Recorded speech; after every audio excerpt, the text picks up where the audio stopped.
Assalamualaikum warahmatullahi wabarakatuh. Selamat pagi dan salam sejahtera untuk kita semua. Apa kabar, saudara sekalian? Semoga Anda semua dalam kondisi sehat, dalam kondisi baik-baik saja. Dan apabila ada di antara saudara sedang sakit, ya, maka kita doakan supaya segera sembuh agar bisa melakukan aktivitas kembali. Dan kita selalu berdoa kepada Tuhan, kepada Allah Subhanahu wa taala atas segala kesehatan kita, kesembuhan kita, dan memohon pertolongan perlindungan kepadanya. Baik saudara sekalian, pada kesempatan kali ini saya akan menyampaikan satu topik untuk melanjutkan kuliah perubahan sosial, yaitu tentang bentuk-bentuk perubahan sosial. Nah, di dalam kehidupan kita, kehidupan manusia, di dalam peradaban manusia itu, bahwa perubahan itu adalah satu keniscayaan. Maka di dalam perubahan-perubahan sosial yang ada, yang terjadi, itu menunjukkan berbagai macam bentuknya, ya, berbagai macam bentuknya.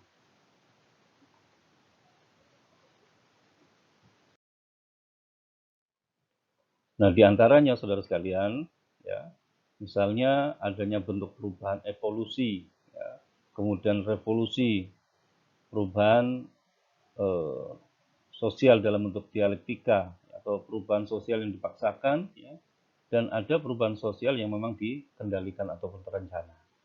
Nah, masing-masing bentuk perubahan itu memiliki metode, ya, setting yang berbeda tetapi memiliki sifat yang sama. Ya. Misalnya bentuk perubahan evolusi dengan menggunakan metode tidak dikendalikan.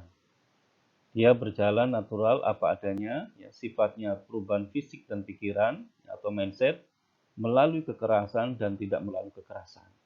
Jadi ada yang sifatnya terjadi evolusi itu karena adanya tindak kekerasan ataupun violence, tetapi ada juga yang non kekerasan. Settingnya biasanya ini terjadi pada lingkungan yang permisif atau lingkungan yang serba boleh atau lingkungan, ya, yang memiliki satu mindset, ya, cara berpikir yang sekuler. Nah, salah satu contohnya seperti itu. Nah, di antara perubahan-perubahan sosial itu ada beberapa bentuk, ya, perubahan. Ya. Jadi di antara perubahan-perubahan sosial itu ada beberapa bentuk perubahan. Di antaranya adalah bentuk perubahan sosial ini berdasarkan prosesnya. Ya. Nah, ini. Nah, perubahan sosial yang berdasarkan prosesnya itu ada dua, yaitu perubahan yang direncanakan dan perubahan yang tidak direncanakan. Nah, perubahan yang direncanakan merupakan perubahan yang terorganisasi secara baik. Perubahan ini dilakukan oleh pihak yang menginginkan perubahan yang disebut agent of change atau agen perubah. Agent of change merupakan perencana, ya. Mereka melakukan perencanaan terlebih dahulu untuk mewujudkan perubahan sosial dalam masyarakat. Satu perubahan yang direncanakan selalu berada dalam kendali agent of change. Perubahan yang akan dilakukan biasanya diawali dengan perencanaan sosial ataupun social planning. Contohnya, perubahan yang direncanakan adalah penggunaan e-book, ya, atau elektronik buku, ya, sebagai pengganti buku-buku pelajaran yang ada di sekolah. Penggunaan e-book secara menyeluruh ini merupakan salah satu program unggulan pemerintah pusat yang diharapkan dapat mempermudah peserta didik untuk memahami materi pelajaran di sekolah. Kemudian yang kedua, perubahan yang tidak direncanakan atau unplanned change, ya, yaitu perubahan yang tidak direncanakan terjadi di luar rencana atau perkiraan masyarakat. Perubahan ini dapat menimbulkan dampak-dampak yang merugikan masyarakat. Terkadang perubahan yang tidak direncanakan mengiringi perubahan yang direncanakan. Sebagai contoh, ya, perubahan yang tidak direncanakan adalah kemunculan internet yang diharapkan dapat mempermudah penyampaian informasi, ya, secara menyeluruh, tetapi disalahgunakan oleh beberapa pihak, ya, untuk kegiatan negatif. Oleh karena itu, perubahan yang tidak direncanakan, ada yang menyebut sebagai perubahan alami atau natural change, atau ada pula yang menyebut sebagai perubahan yang sifatnya tiba-tiba atau accidental change. Ya.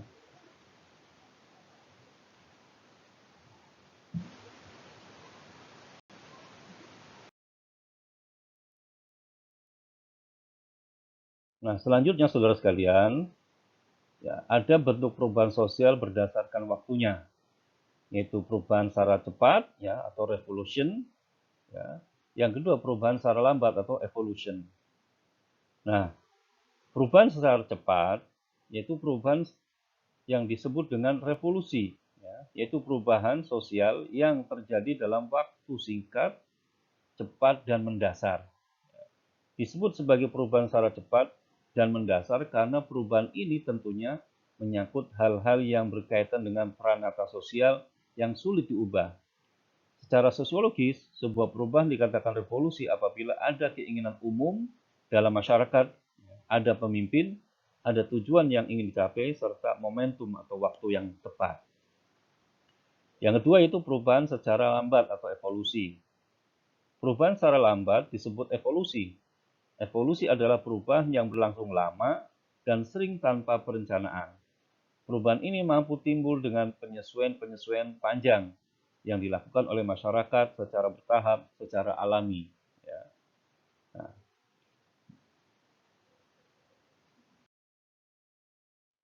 berikutnya saudara sekalian, yaitu perubahan sosial berdasarkan dampaknya. Nah, berdasarkan dampaknya ini, ada perubahan yang kecil, ya, incremental change, dan perubahan yang besar atau comprehensive change. Nah, perubahan yang kecil merupakan perubahan dalam lingkup sempit yang terjadi dalam masyarakat. Perubahan ini berdampak pada sebagian kecil masyarakat atau tidak memberi pengaruh terhadap struktur sosial masyarakat secara luas dan keseluruhan. Ya. Contohnya, ya, yaitu perubahan kecil adalah model telepon seluler yang selalu berubah dari kurun waktu ke waktu. Perubahan model telepon seluler selalu diikuti dengan fitur-fitur baru yang lebih lengkap, yang tentu saja mengalami banyak perbedaan dari pertama kalinya ditemukan. Yang kedua yaitu perubahan besar atau comprehensive change. Perubahan besar memiliki pengaruh besar terhadap struktur sosial yang ada dalam masyarakat. Perubahan ini berakibat langsung dalam masyarakat.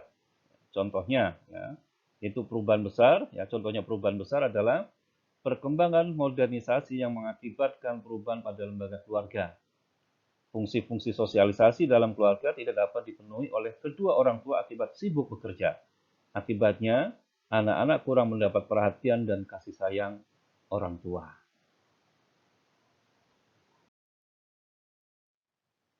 Selanjutnya, saudara sekalian, itu perubahan sosial berdasarkan cara atau metodenya. Ya. Nah, perubahan sosial berdasarkan cara atau metode ada dua juga, ya, ada dua perubahan, yaitu perubahan dengan kekerasan, ya, violence, involuntary atau coercive. Ya. Yang kedua perubahan tanpa kekerasan, ya, atau yang disebut dengan non-violence, ya, voluntary, persuasive. Nah, perubahan dengan kekerasan adalah perubahan sosial yang dilakukan dengan cara-cara kekerasan, baik kekerasan fisik maupun psikis, yang bertujuan demi tercapainya perubahan yang diinginkan. Perubahan dengan cara kekerasan sering dilakukan untuk mempercepat proses perubahan seperti yang diinginkan. Yang kedua, yaitu perubahan tanpa kekerasan. Ya, perubahan tanpa kekerasan adalah perubahan yang dilakukan dengan jalan damai, dengan jalan mengajak dan cara simpati untuk mencapai perubahan yang diinginkan. Perubahan tanpa kekerasan atau dengan sukarela memerlukan proses cukup panjang sehingga terkadang agen perubahan tidak sabar dan akhirnya memilih perubahan dengan kekerasan atau dengan tekanan-tekanan atau pressure. Contohnya, perubahan tanpa kekerasan adalah perubahan yang dilakukan dengan sosialisasi dan pemberdayaan yang ada dalam masyarakat.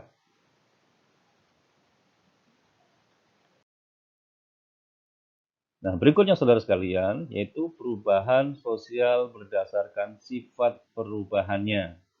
Ya.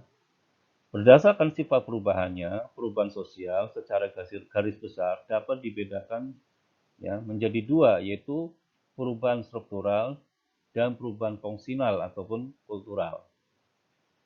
Nah, perubahan struktural dilakukan untuk menciptakan dan menghasilkan perubahan mendasar. Contohnya, ya, yaitu pergantian presiden. Ya. Presiden yang baru dapat menetapkan kebijakan baru dan program kerja baru yang mempengaruhi sendi-sendi kehidupan masyarakat secara luas. Yang kedua, perubahan fungsional ataupun perubahan kultural. Ya. Pada umumnya, perubahan struktural akan diikuti dengan perubahan fungsional ataupun kerja, ya, dan perubahan budaya kerja atau cultural change. Misalnya tadi ya di sebuah kabinet ya yang dibentuk oleh presiden baru dengan menteri-menteri baru akan menyusun ya program-program baru, misal dalam bidang pendidikan ya akan menyusun kurikulum baru ya dan sebagainya. Nah, ini yang akhirnya akan mempengaruhi kinerja dari orang-orang yang terlibat di dalam organisasi tersebut.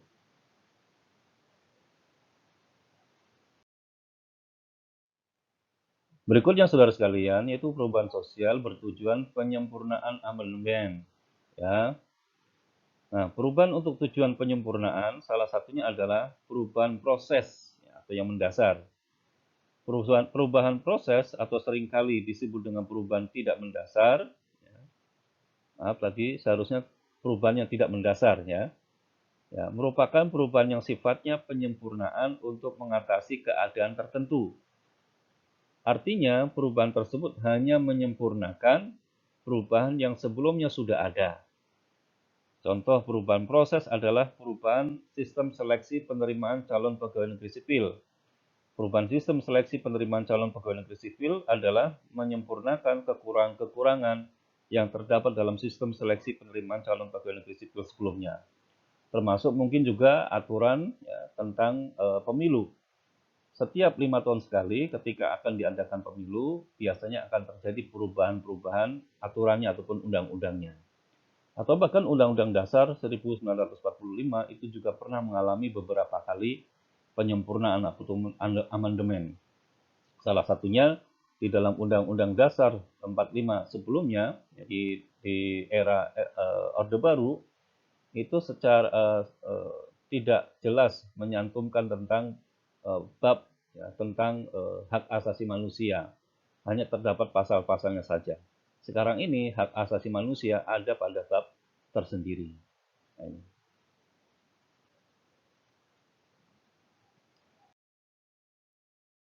Nah, kemudian yang berikutnya saudara sekalian, ya, yaitu perubahan sosial berdasarkan sisi kemajuan dan kemunduran arahnya. Nah, apabila dilihat dari sisi kemajuan dan kemunduran, ya, kemajuan dan kemunduran arahnya, perubahan sosial dapat dibedakan menjadi dua juga, yaitu perubahan secara progres ya, atau maju dan perubahan regres atau mundur. Nah, perubahan progres atau maju ya, merupakan perubahan yang membawa kemajuan pada masyarakat.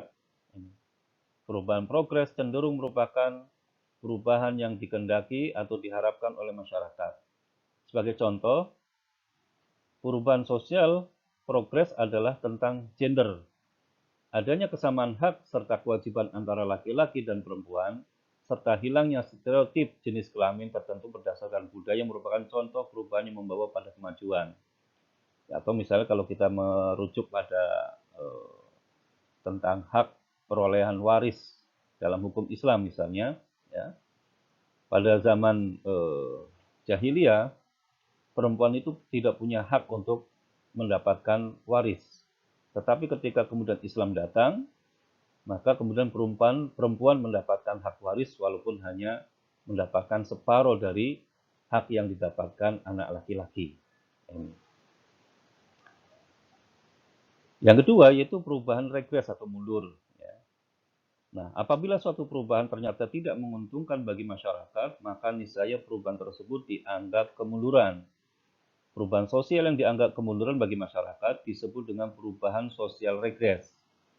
Contohnya yaitu contoh dari perubahan sosial regres ini adalah perubahan yang disebabkan karena peperangan dan bencana alam dan sebagainya. Ya, sehingga terjadi kemunduran, ya, porak-poranda, ya, kondisi alamnya, masyarakatnya, dan seterusnya. Bahkan kemudian juga akan mengalami kemunduran dalam bidang ekonomi dan sebagainya. Nah, saya kira itu, saudara sekalian, untuk materi kuliah pada kesempatan kali ini, ya, terkait dengan bentuk-bentuk perubahan sosial.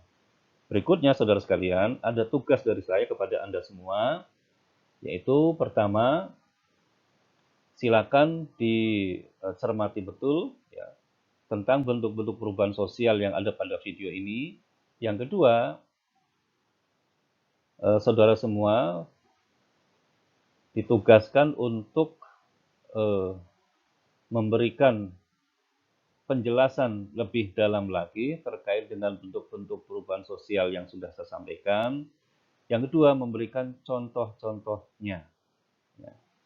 Sekali lagi, saya sampaikan pada Anda semua, tugasnya adalah Anda menyimak, mencermati betul video pembelajaran ini, kemudian Anda semua menjelaskan, mendeskripsikan lebih rinci lagi, lebih mendalam lagi terkait dengan bentuk-bentuk perubahan sosial ini dan memberikan contoh-contoh dalam kehidupan nyata. Nah, tugas ini dikerjakan secara berkelompok, ya. Tugas ini dikerjakan secara berkelompok.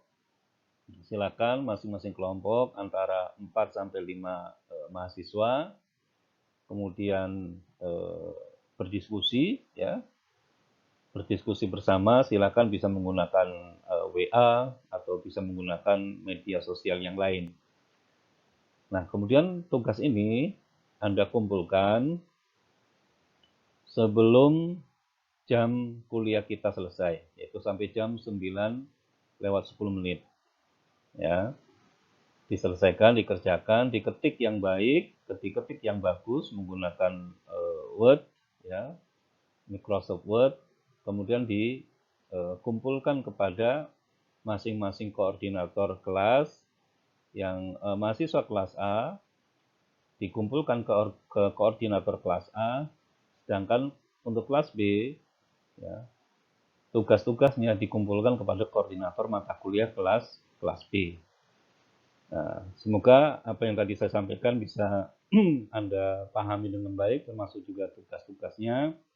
Jadi sekali lagi, silakan ini dikerjakan dengan berkelompok antara 4 sampai 5 mahasiswa, dan ini dikumpulkan pada akhir perkuliahan kita, yaitu sampai jam 9:10. Itu terakhir, jam 9:10. Dikumpulkan terlebih dahulu, ya, dikolektifkan atau dikolekting ke koordinator mata kuliah perubahan sosial ini, yang kelas A ke koordinator kelas A, yang kelas B ke koordinator kelas B. Baik, saya kira itu saja yang bisa saya sampaikan. Selamat mengerjakan, dan saya sampaikan permohonan maaf apabila ada hal-hal yang kurang berkenan. Terima kasih.